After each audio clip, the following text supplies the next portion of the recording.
Hello, voicemail, my old friend. I've called for tech support again. I ignored my boss's warning. I called on a Monday morning.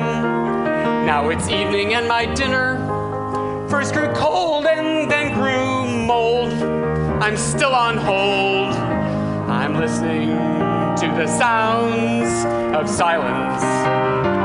I don't think you understand. I think your phone lines are unmanned. I punched every touch tone I was told, but I've still spent 18 hours on hold. It's not enough your software crashed my Mac, and it constantly hangs and bombs. It erased my ROMs. Now the Mac makes the sounds of silence. In my dreams I fantasize of wreaking vengeance on you guys. Say your motorcycle crashes, blood comes gushing from your gashes. With your fading strength you call 911 and you pray for a trained MD. But you get me, and you listen to the sounds of silence.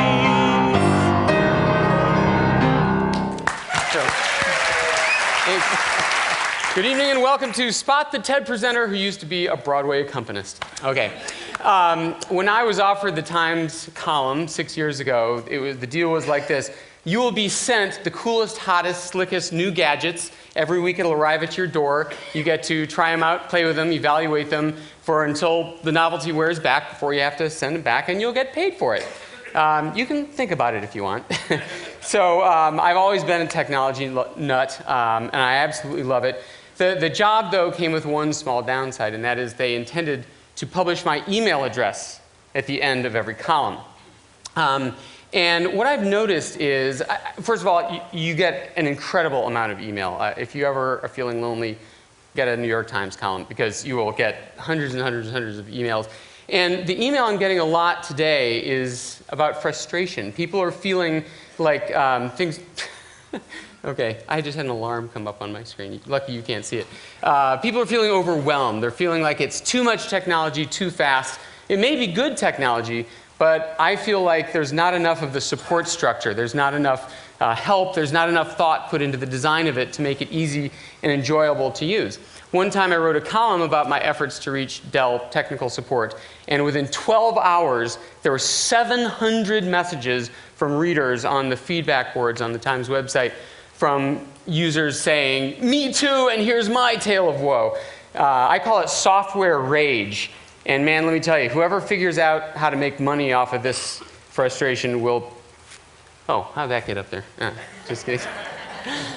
Okay, so why is the problem accelerating? And part of the problem is, ironically, it's because the industry has put so much thought into making things easier to use. I'll show you what I mean. This is what the computer interface used to look like, DOS. Over the years, it's gotten easier to use. This is the original Mac operating system. Reagan was president, Madonna was still a brunette, and the entire operating system, this is the good part, the entire operating system fit in 211K. You couldn't put the Mac OS X logo in 211K. So the irony is that as these things became easier to use, a less technical, broader audience were coming into contact with this equipment for the first time. I once had the distinct privilege of sitting in on the Apple call center for a day. The guy had a duplicate headset for me to listen to.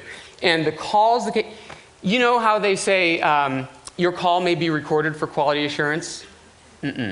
Your call may be recorded so that they can collect the funniest dumb user stories and pass them around on a CD, which they do.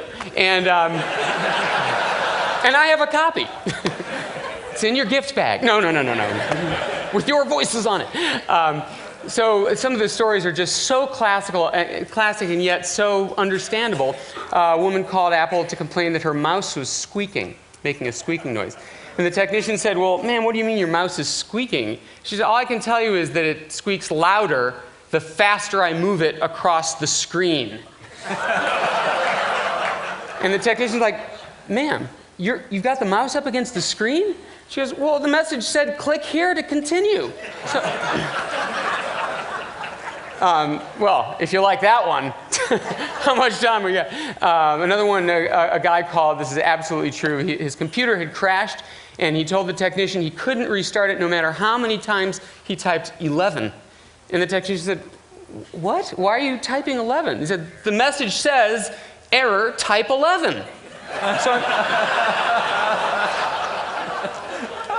So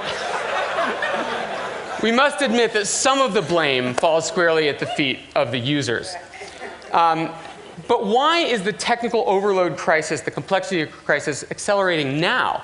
In the hardware world, it's because we, the consumers, want everything to be smaller, smaller, smaller. So the gadgets are getting tinier and tinier, but our fingers are essentially staying the same size. So it gets more and more of a challenge. Software is subject to another primal force, the mandate to release more and more versions. When you buy a piece of software, it's not like buying a vase or a candy bar where you own it. It's more like joining a club where you pay dues every year. And every year they say, we've added more features and we'll sell it to you for $99. I know one guy who spent $4,000 just on Photoshop over the years. And software companies make 35% of their revenue from just these software upgrades. I call it the software upgrade paradox, which is that if you improve a piece of software enough times, you eventually ruin it. I mean, Microsoft Word was last just a word processor in, the Eisenhower administration. So, but what's the alternative? Microsoft actually did this experiment. They said, well, wait a minute. Everyone complains that we're adding so many features. Let's create a word processor that's just a word processor. Simple, pure, does not do web pages, is not a database. And it came out, and it was called Microsoft Write. And none of you are nodding in acknowledgement because it died. It tanked. No one ever bought it. I call this the sport utility principle. People like to surround themselves with unnecessary power, right? They don't need the database and the website, but they're like, well, I'll upgrade because I might. I might need that someday. So the problem is, as you add more features, where are they going to go? Where are you going to stick them? You only have so many design tools. You can do buttons, you can do sliders, pop-up menus, sub-menus. But if you're not careful about how you choose, you wind up with this. This is an unretouched, this is not a joke, unretouched photo of Microsoft Word, the copy that you have with all the toolbars open. You've obviously never opened all the toolbars, but all you have to type in is this little teeny window down here. And we've arrived at the age of interface matrices, where there's so many features and options, you have to do 2 dimensions, a vertical and a horizontal. You guys all complain about how Microsoft Word is always bulleting your lists and underlining your links automatically. The off switch is in there somewhere. I'm telling you, it's there. Part of the art of designing a simple, good interface is knowing when to use which one of these features. So here is the log off dialog box for Windows 2000. There are only 4 choices. So why are they in a pop-up menu? It's not like the rest of the screen is so full of other components that you need to collapse the choices. They could have put them all out in view. Here's Apple's take on the exact same dialog box. This is, thank you, yes, I designed the dialog box. No. Already, we can see that Apple and Microsoft have a severely divergent approach to software design. Microsoft's approach to simplicity tends to be, let's break it down. Let's just make it more steps. There are these wizards everywhere. And there's a new version of Windows coming out this fall. If they continue at this pace, there's absolutely no telling where they might wind up.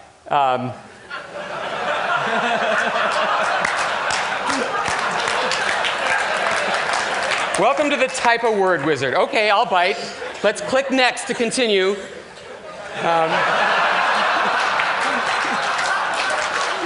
From the drop-down menu, choose the first letter you want to type. Okay.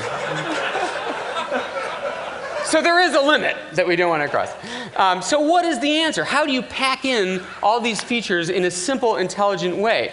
I believe that consistency when possible, real-world equivalents, trash can, folder when possible, label things mostly. But I beg of the designers here to break all of those rules if they violate the biggest rule of all, which is intelligence. Now, what do I mean by that? I'm going to give you some examples where intelligence makes something not consistent, but it's better. If you are buying something on the web, you are supposed to put in your address, and you're supposed to choose what country you're from. Okay, there are 200 countries in the world. We like to think of the internet as a global village. I'm sorry, it's not one yet. It's mainly like the United States, Europe, and Japan. So why is United States in the U's? You have to scroll like 7 screens full to get to it. Now, it would be inconsistent to put United States first, but it would be intelligent. This one's been touched on before, but why in God's name do you shut down a Windows PC by clicking a button called Start? Here's another pet one of mine. You have a printer. Most of the time, you want to print one copy of your document in page order on that printer. So why in God's name do you see this every time you print? It's like a 747 shuttle cockpit. And one of the buttons at the bottom, you'll notice, is not print.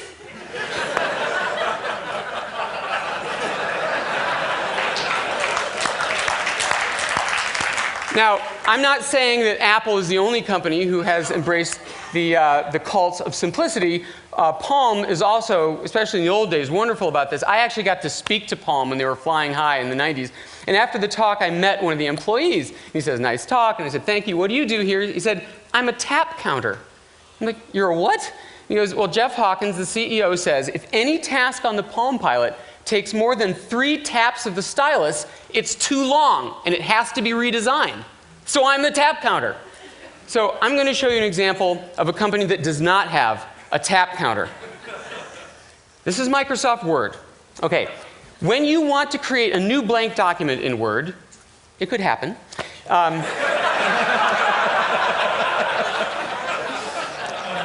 You go up to the File menu and you choose New. Now, what happens when you choose New? Do you get a new blank document? You do not. On the opposite side of the monitor, a taskbar appears, and somewhere in those links, by the way, not at the top, somewhere in those links is a button that makes you a new document. Okay, so that is a company not counting tabs. You know, I don't want to just stand here and make fun of Microsoft. Go on. Yes, I do.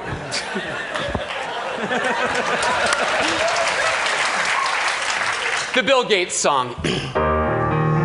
I've been a geek forever, and I wrote the very first DOS. I put my software and IBM together. I got profit, and they got the loss. I write the code that makes the whole world run. I'm getting royalties from everyone. Sometimes it's garbage, but the press is snowed. You buy the box, I'll sell the code. Every software company is doing Microsoft's R&D. You can't keep a good idea down these days. Even Windows is a hack. We're kind of based loosely on the Mac. So it's big, so it's slow, you got nowhere to go. I'm not doing this for praise. I write the code that fits the world today. Big mediocrity in every way. We've entered planet domination mode. You'll have no choice, you'll buy my code. I am Bill Gates, and I write the code.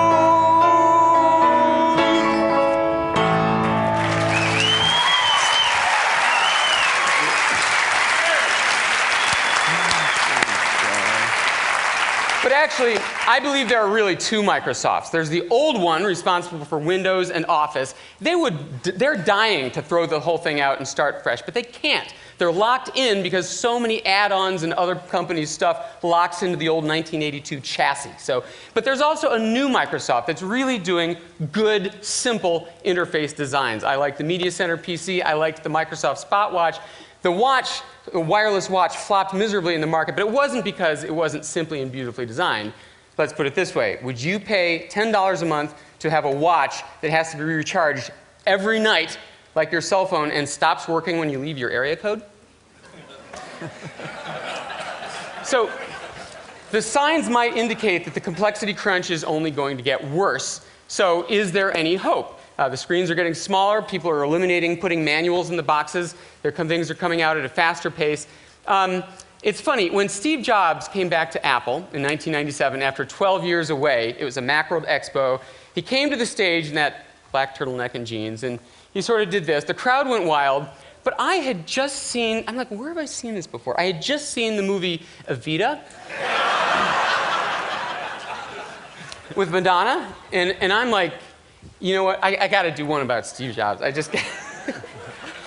It won't be easy. You'll think I'm strange when I try to explain why I'm back. After telling the press Apple's future is black, you won't believe me. All that you see is a kid in his teens who started out in a garage with only a buddy named Woz. You try rhyming with garage. Don't cry for me, Cupertino. The truth is I never left you. I know the ropes now, know what the tricks are. I made a fortune over at Pixar. Don't cry for me, Cupertino. I've still got the drive and vision. I still wear sandals in any weather. It's just that these days, they're Gucci leather.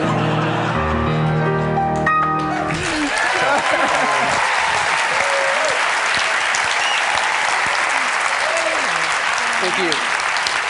So Steve Jobs had always believed in simplicity and elegance and beauty. And the truth is, for years, I was a little depressed because Americans obviously did not value it because the Mac had 3% market share, Windows had 95% market share. People did not think it was worth putting a price on it. So I was a little depressed. And then I heard Al Gore's talk, and I realized I didn't know the meaning of depressed. But it turns out I was wrong, right? Because the iPod came out, and it violated every bit of common wisdom. Other products cost less. Other products had more features. They had voice recorders and FM transmitters. The other products were backed by Microsoft with an open standard, not Apple's proprietary standard. But the iPod won. This is the one they wanted. The lesson was simplicity sells. And there are signs that the industry is getting the message. This is a little company that's done very well with simplicity and elegance. The Sonos thing, it's catching on. I've got just a couple examples physically of really cool, elegant thinking coming along lately. When you have a digital camera, how do you get the pictures back to your camera? Computer. Well, you either haul around a USB cable or you buy a card reader and haul that around. Either one you're going to lose. What I do is I take out the memory card and I fold it in half, revealing USB contacts. I just stick it in the computer, offload the pictures, put it right back in the camera. I never have to lose anything. Here's another example. Chris, you're the source of all power. Will you be my power plug? Oh, yeah. Hold that and don't let go. You might have seen this. This is Apple's new laptop. This is the power cord. It hooks on like this.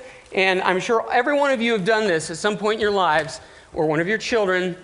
You walk along, and I'm about to pull this onto the floor. I don't care. It's a loaner. Here we go. Whoa! It's magnetic. It doesn't pull the laptop onto the floor. In my very last example, I do a lot of my work using speech recognition software. And you have to be kind of quiet because the software is nervous. Okay. Speech recognition software is really great for doing emails very quickly, period. Like I get hundreds of them a day, period.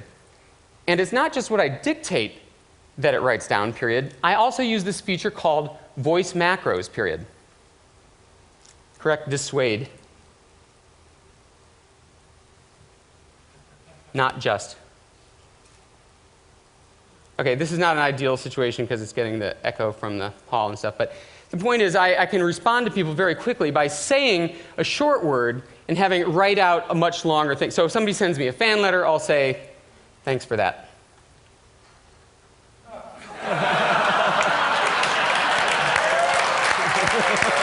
And conversely, if somebody sends me hate mail, which happens daily, I say, piss off.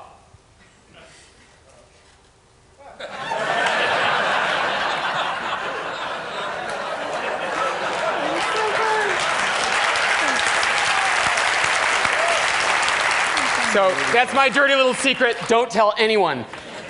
So the point is, this is a really interesting story. This is version 8 of this software. And do you know what they put in version 8? No new features. It's never happened before in software. The company put no new features. They just said, we'll make this software work right. Right? Because for years, people had bought this software, tried it out, 95% accuracy was all they got, which means 1 in 20 words is wrong, and they'd put it in their drawer. And the company got sick of that. So they said, this version, we're not going to do anything, but make sure it's darned accurate. And so that's what they did. This cult of doing things right is starting to spread. So my final advice, for those of you who are consumers of this technology, remember, if it doesn't work, it's not necessarily you. Okay? It could be the design of the thing you're using. Be aware in life of good design and bad design. And if you're among the people who create this stuff, easy is hard. Pre-sweat the details for your audience. Count the taps. Remember, the hard part is not deciding what features to add. It's deciding what to leave out. And best of all, your motivation is simplicity sells. Thank you very much. Yeah, yeah.